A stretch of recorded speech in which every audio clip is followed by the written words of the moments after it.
One of the greatest lessons I ever learned was from a voice teacher named Franco Spada.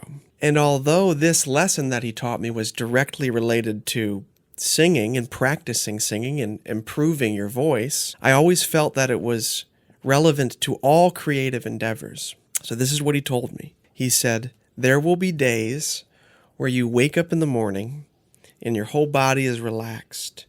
And there's this feeling of expansiveness.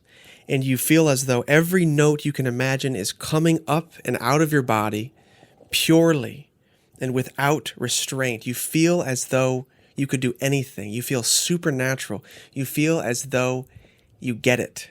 You've arrived. And then he said there will be days where it's the opposite. You feel constrained.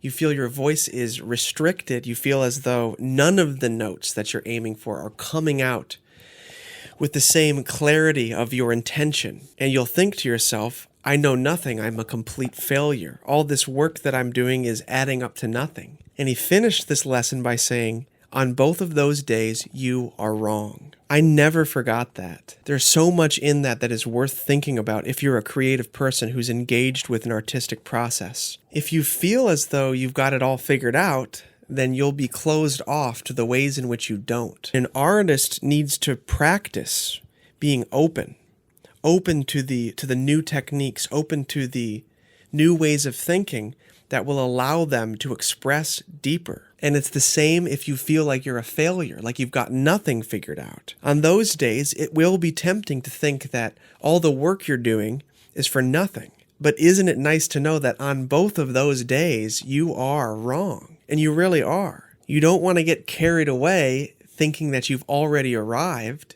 You'll lose your momentum. You also don't want to get carried away thinking that you'll never make it, because you will lose momentum. The answer is in the middle.